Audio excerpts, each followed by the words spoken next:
Je dédie cet épisode à tous les entrepreneurs qui se mettent la pression de tout faire, de participer à tous les réseautages possibles, de faire de la prospection, de la création de contenu pour leurs réseaux sociaux, se partir une chaîne YouTube, se monter un funnel de vente avec plein d'automatisation, travailler son SEO.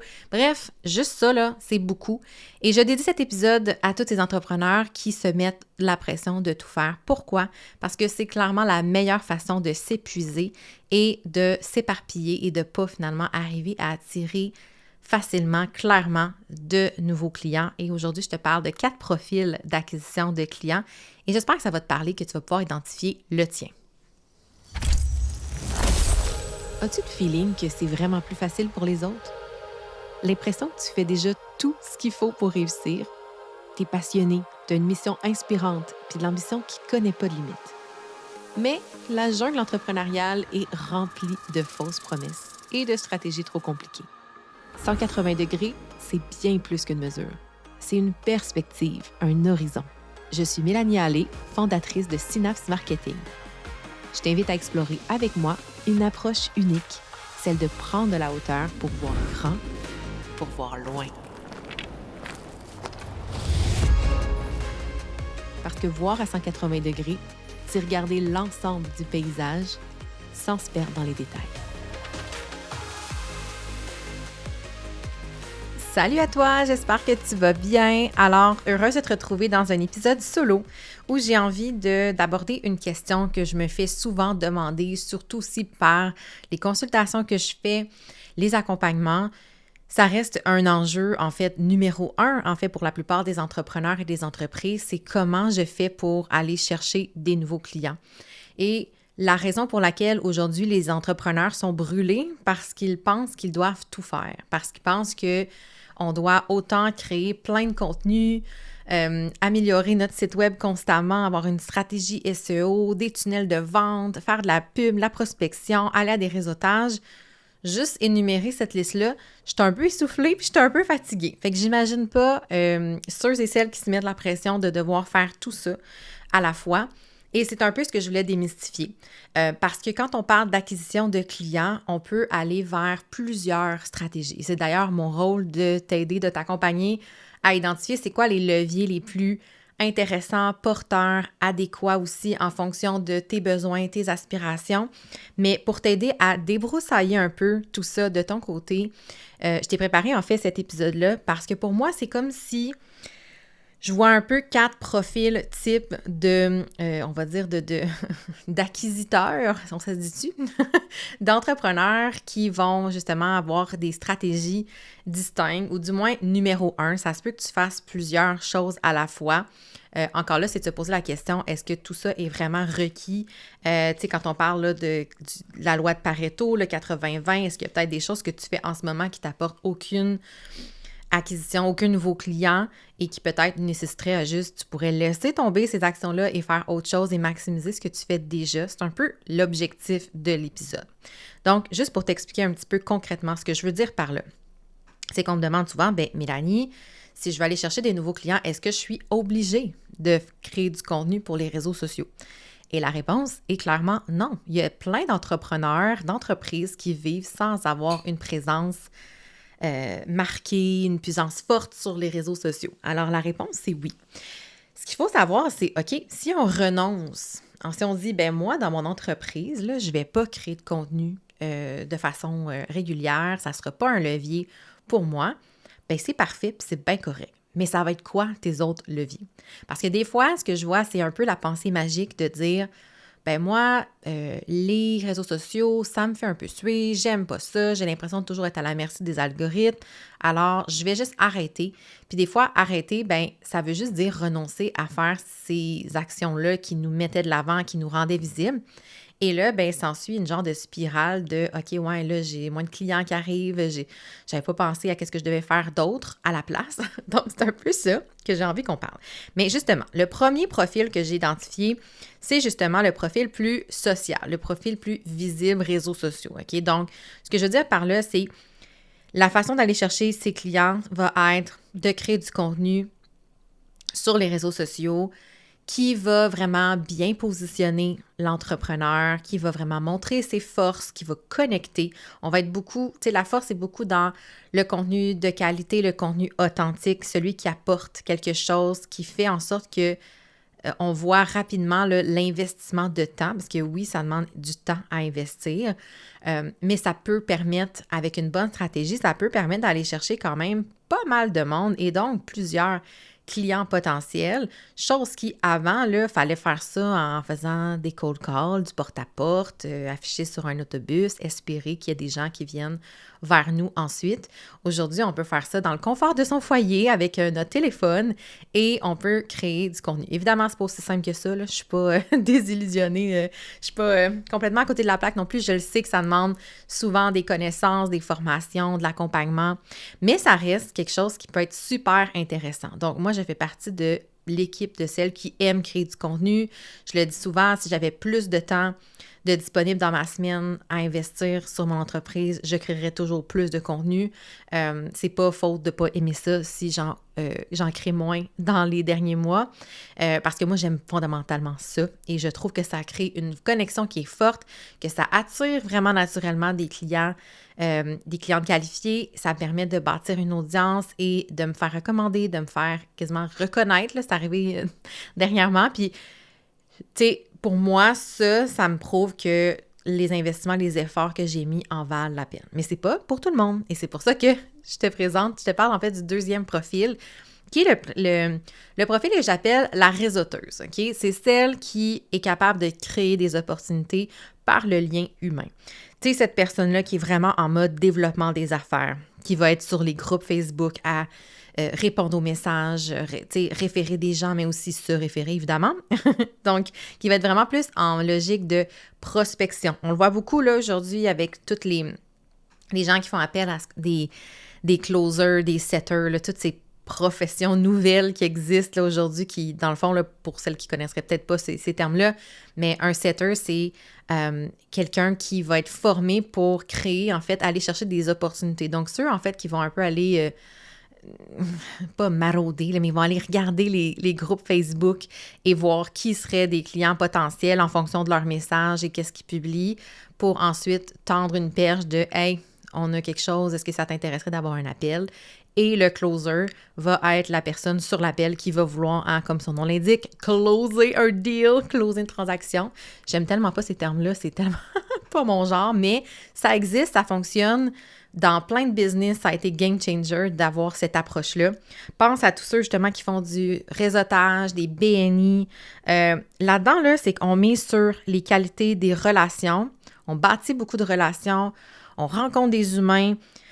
On fait en sorte que le fameux bouche à oreille performe. Parce que si on fait juste comme attendre qu'il y ait du bouche à oreille, bien, ça peut être longtemps. Donc, le profil de réseauteur, c'est celui qui crée beaucoup d'opportunités, qui se fait recommander, qui se fait connaître comme ça en étant vraiment, j'ai envie de dire, là, out there, là, en étant vraiment là. Puis, ça, encore une fois, c'est pas pour tout le monde. Mais c'est quoi les forces de ce profil-là? C'est vraiment d'être... En fait, c'est rapide pour générer des ventes. C'est bien plus rapide de se mettre en mode réseautage, développement des affaires, prospection pour aller chercher des leads que de bâtir une audience, de créer du contenu qui connecte. Donc, c'est pour ça que quand on commence, j'ai l'impression, puis même, je sais quand on commence, je pense que, tu sais, à tout moment, ça peut être intéressant de quand même intégrer certaines pratiques du profil réseauteur, même si on a tendance à rejeter ça du revers de la main parce qu'on est plus, introverti, on aime moins ces stratégies-là. Je pense qu'il ne faut pas non plus attendre que les opportunités soient, tombent du ciel. Donc, sans être dans le profil totalement réseauteur, je pense qu'il faut aller un petit peu grappiller, participer à des événements, participer à des collaborations. Donc, c'est vraiment très efficace dans le domaine du service aussi, cette stratégie-là. Et ben, par contre, le downside, le désavantage, c'est vraiment que c'est très énergivore. Et quand on parle de scaler, ben là, ça demande beaucoup de ressources. Il faut déléguer parce que c'est du humain à humain. Donc, ça va beaucoup dépendre de ta présence physique ou du moins de ton équipe. Donc, ça a un coût énorme à mettre ça en place en termes de temps. Ou ensuite, quand on veut augmenter, scaler, on veut développer, croître, ben là, ça demande de l'investissement aussi financier, des bidous. Le troisième profil que j'ai identifié pour toi, c'est Le profil de technicienne, OK? Celle qui va vraiment construire une machine d'acquisition, que j'ai envie de dire. C'est celle qui va vouloir aller optimiser sans cesse son SEO, son référencement naturel, bâtir des tunnels, investir en publicité, maximiser tout ça, créer des automatisations. Donc ça, c'est sûr que ça demande un côté techno un peu plus développé. On s'entend que pour les 2 premiers profils dont je t'ai parlé, ça vaut la peine de l'apprendre, ça vaut la peine d'être accompagné, hein? Allô, ici. C'est souvent ce que je vais faire, accompagner mes clientes avec cette création d'écosystème-là. Et en fait, la force de ça, c'est qu'on peut vraiment développer quand ça s'y prête aussi, quand votre activité s'y prête, mais on peut vraiment développer quelque chose de plus facilement scalable, donc quelque chose qu'on peut vraiment développer puis faire croître. C'est beaucoup moins énergivore que les 2 premiers profils. Encore, ça, c'est pas magique. Tu sais, moi, je crois beaucoup que un profil comme ça, technicien, ben on devrait aller, dans ce cas-là, aller grappiller des actions, des tactiques au profil 1 ou 2. Tu sais, je pense qu'une présence réseaux sociaux avec du contenu peut être quand même nécessaire à un certain niveau pour pouvoir quand même avoir une certaine légitimité. Je ne sais pas si ça t'est déjà arrivé des fois d'être ciblé par une pub Facebook. Et là, tu sais, ça m'arrive souvent avec des profils d'entrepreneurs plus américaines.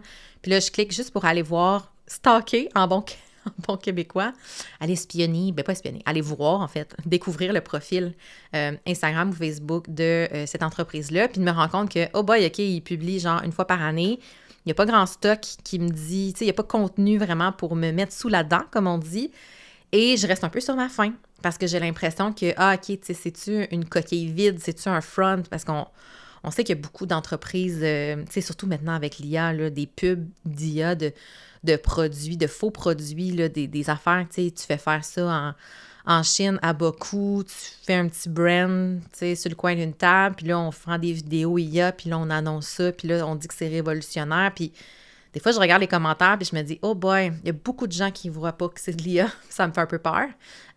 Donc, moi, j'aime ça aller voir, tu sais, le profil, puis je pense que je ne suis pas toute seule de ma gang à faire ça. Donc, c'est sûr que le profil technicien, c'est sûr que c'est quelque chose qui est plus long et complexe à mettre en place.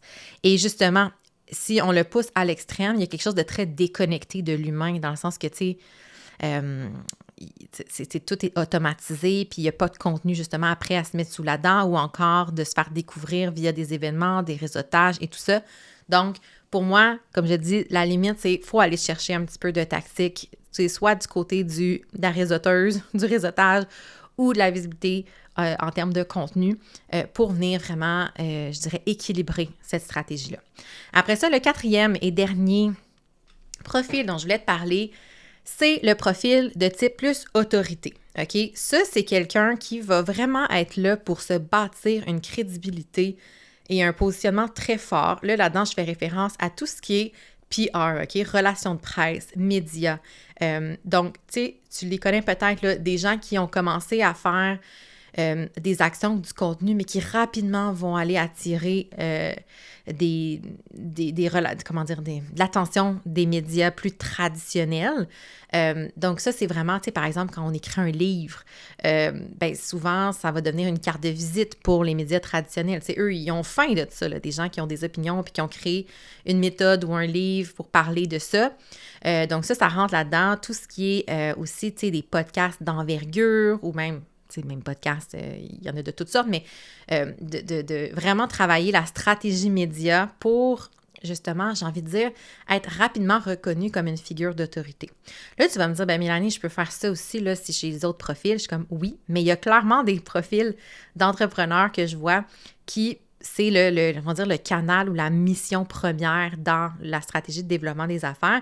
Et comme je disais, c'est pas tout un ou tout l'autre, c'est vraiment une amalgame. C'est juste que c'est de comprendre que tu peux pas tout faire. Tu sais, je t'ai parlé des 4 profils, tu peux pas faire les 4. C'est comme impossible d'être à 100% dans ces 4 types de stratégie d'acquisition client-là. Non, c'est vraiment impossible. Je suis désolée, à moins d'être une multinationale, OK? D'avoir une méga équipe. Multinationale. J'ai toujours tendance à exagérer, là, peut-être pas une multinationale, mais du moins une équipe avec quand même de l'aide, là, hein? Des moyens financiers et des humains pour exécuter et faire que les stratégies aillent de l'avant. Donc, le profil autorité, Comme je dis, c'est vraiment le rôle très expert et c'est vraiment beaucoup, beaucoup basé sur les relations de presse, les plans médias et tout ça. Et ce qui est intéressant, c'est que ça va attirer clairement des clients qui sont plus qualifiés, dans le sens où ça vient avec un saut aussi, là, tu sais, comme, j'ai été reçu sur tel média, tel média. Et là, attention, là, je veux juste rappeler ici, parenthèse, parlant de médias, je veux juste que vous arrêtiez de vous faire berner, là, mais il y a énormément de médias qu'on voit, là, tu sais, tels que vus, tu sais, Marie-Claire, Forbes et pas Châtelaine. Non, Châtelaine, c'est un peu moins big, mais je me souviens plus c'est quoi l'autre. Mais en tout cas, il y a vraiment des stratégies aussi où c'est des articles sponsorisés, hein, donc c'est de la pub, c'est du placement média, c'est un article qui est payé. Et justement, Forbes et compagnie, Marie-Claire font ça, là, puis après ça, les gens ne le disent pas. Ils pensent que... Pas ils pensent, mais ils affichent comme quoi ils sont bien fiers de paraître dans cette rubrique-là sur le site de Forbes, mais alors que c'est juste de la pub, OK? Puis je le dis parce que j'ai vraiment envie qu'on arrête j'ai envie qu'on arrête de donner de la bullshit à tout va sur les réseaux sociaux. Moi, j'ai été approchée en 2024 pour ça. Puis quand j'ai vu le prix, j'ai fait « Oh là là, ça sera pas pour moi!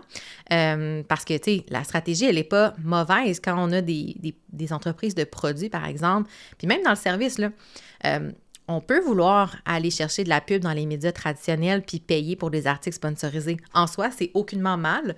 C'est juste que dans les journaux traditionnels, tu sais, à l'époque, là, du papier, en tout cas, il y avait vraiment, tu sais, de la rubrique, là, la section, puis c'était écrit comme « publi-reportage » ou, tu sais, je me sais plus c'était quoi les termes, mais c'était beaucoup publi-reportage qui était là. Et donc, on savait en feuilletant que oui, c'est un article, il y a un journaliste qui a signé le tout, mais c'est quelque chose de payé. Aujourd'hui, avec le web, on dirait que la transparence a pris le bord, puis on aime ça faire croire que c'est un vrai article, et là, on met ça comme super cute sur les réseaux sociaux, mais dans le fond, c'est juste que la personne a payé, OK? Donc, fin de la parenthèse. Mais ça, c'est le propre de la stratégie du profil autorité, de la stratégie, on va dire, d'autorité. Puis, c'est sûr que ça a un effet de levier qui peut être vraiment grand, surtout si c'est vraiment basé sur quelque chose de solide, tu sais, par exemple, un livre, une méthode, quelque chose de vraiment comme, tu sais, qui a de l'ampleur, et surtout si on fait vivre cette visibilité-là. Parce que juste avoir des mentions de temps en temps, mais qu'on ne fait rien avec, c'est sûr que là, c'est un petit peu plus difficile de monétiser ça. Donc, c'est sûr que ce que ça demande, c'est un positionnement qui est très réfléchi, qui est solide, qui est clair. Et l'autre désavantage, c'est que... L'autre élément important à connaître, c'est à comprendre, c'est que c'est moins contrôlable. On dépend beaucoup d'opportunités externes, de se faire dire oui. Ça prend une solide confiance en soi aussi. Tu sais, je pense à plusieurs entrepreneurs qui vont peut-être pas oser, tu sais, demander d'être reçus sur certains podcasts ou sur certains médias. Pourtant, il y a plein de façons d'attirer leur attention. Puis surtout, ils en ont besoin des sujets, ils en ont besoin des choses à parler. Donc, il ne faut pas minimiser ça. Et souvent, de fait, c'est comme un effet boule de neige. La première parution, le premier podcast, la première entrevue, ça fait que là, vous êtes vu par d'autres et vous allez naturellement être déjà un peu plus sur la liste des prochains invités ou des prochains sujets à aborder. Fait en gros, là, ce que je veux que tu comprennes avec cet épisode-là, c'est que non, tu n'as pas à tout faire, OK? Tu n'as pas à avoir un écosystème web sur la coche hyper optimisé, en plus de créer 5 posts par semaine, en plus d'avoir un podcast, une chaîne YouTube, de faire du réseautage, de la prospection et de travailler sur ton plan média pour être reçu un peu partout. C'est, comme je disais, c'est impossible. Et c'est souvent cette perception-là qu'on doit tout faire qui nous bloque et qui nous fait nous éparpiller, qui nous fait sentir qu'on n'en fait jamais assez, qu'on n'est pas sur notre X, qu'on doute aussi des capacités. Et ça, pour moi, c'est super clair de te le rappeler dans l'épisode parce qu'il faut, à un moment donné, trouver l'alignement entre c'est quoi mes forces, c'est quoi mon message, c'est quoi la cible, à qui je veux parler, avec qui je veux travailler, et de voir, en fonction de tous ces éléments-là, c'est quoi la stratégie puis les tactiques qui vont faire le plus de sens et qui vont m'apporter le plus de résultats pour le moins d'efforts possible. Ça, c'est toujours le mindset à avoir, selon moi, optimiser en fonction de nos talents naturels. Et le problème, quand on est entrepreneur, c'est que rapidement, nos algorithmes nous envoient de la pub, du contenu, de gens qui nous partagent leur méthode comme étant la façon ultime de faire plus d'argent. Et là, si on écoute tout ce beau monde-là, ben c'est là qu'on se met la pression de devoir tout faire. Donc, je veux juste porter à ton attention. Puis, je serais vraiment curieuse que tu m'écrives en me disant, ben toi, c'est quoi la stratégie principale que tu as décidé d'avoir dans ta business pour aller chercher ta clientèle? Est-ce que tu mises plus sur la visibilité, réseaux sociaux, l'authenticité, la création de contenu, la création de ton audience aussi? Est-ce que tu as plus le profil de la réseauteuse qui mise d'abord sur la relation, la prospection, le développement des affaires, qui est vraiment, je pense, ça c'est beaucoup, tu sais, il y a des gens qui ont un profil fort pour ça, là, tu sais, qui sont super bons, qui vont vouloir aussi s'investir énormément sur LinkedIn, par exemple. Donc, est-ce que tu es plus profil réseauteuse? Est-ce que tu as un profil plus technique? Toi, tu as envie de bâtir des écosystèmes numériques. La techno, ça ne te fait pas peur. Tu as le goût de te mettre les deux mains là-dedans, de comprendre comment ça marche et sky is the limit. Ou est-ce que tu es plutôt du type autorité? Donc, moi, j'ai envie d'être reconnue sur les grands médias, j'ai envie... Tu sais, il y en a là que leur but, c'est ça. Comme j'ai le goût d'aller faire des entrevues télé, j'ai envie d'écrire des livres, j'ai envie d'être reçue pour faire des conférences. Donc, est-ce que c'est un peu plus cette vision-là que tu as pour ta business? Et je me doute, en fait, que probablement par moment, tu te demandes comment tu vas faire pour intégrer tout ça. Et comme je te rappelle, commence par une chose, commence par une tactique, commence par un alignement entre ton offre, entre ta cible, entre tes forces naturelles, puis vois de quelle façon tu peux t'y tenir. Fait que si tu élimines le bruit extérieur et la pression de devoir tout faire, bien là, tu vas te concentrer sur une seule stratégie principale à la fois et tu as bien plus de chances d'enfin voir les résultats que si tu t'éparpilles à gauche et à droite. Donc, le but, c'est de voir, peut-être que ça fait des années que tu mises sur le réseautage, le développement des affaires, la prospection, puis tu te rends compte que c'est peut-être pas la meilleure chose pour toi. Tu te rends compte peut-être que ça te prend trop de temps. Mais là, c'est le moment de réaligner tout ça. C'est le moment de te poser les questions à savoir, peut-être que je suis pas dans la bonne voie pour aller chercher le plus de clients avec le, entre guillemets, moins d'efforts possible. Donc, sur ce, si jamais ça t'a éveillé des questions fondamentales sur ton marketing, sur ta stratégie de contenu, ta stratégie d'acquisition client, bien, sache que tu peux toujours réserver un appel découverte avec moi et je pourrais te jaser. On pourrait voir ensemble si il y a des choses, des actions qui seraient intéressantes à mettre en place et bien sûr, si tu peux te faire accompagner pour le faire ou sinon d'aller chercher toutes les ressources nécessaires dans Business Synergique. Alors, je te mets le lien de tout ça dans les notes de l'épisode. Et sur ce, je te souhaite une excellente semaine. À très bientôt et merci d'avoir été là. Wow! Merci d'avoir passé ce moment avec mon podcast dans tes oreilles. Ça me touche énormément. J'espère que les idées partagées dans l'épisode t'ont inspiré, t'apporteront une nouvelle perspective et te motiveront à te mettre en action. Si tu y as trouvé de la valeur, je t'invite à le partager. Fais découvrir cet épisode à d'autres entrepreneurs passionnés. Et si tu veux encourager davantage le podcast, je serais hyper reconnaissante si tu pouvais laisser une note ainsi qu'un avis sur la plateforme d'écoute de ton choix. Parce que oui, ça fait une énorme différence pour m'aider à faire connaître 180 degrés à encore plus d'entrepreneurs fantastiques comme toi.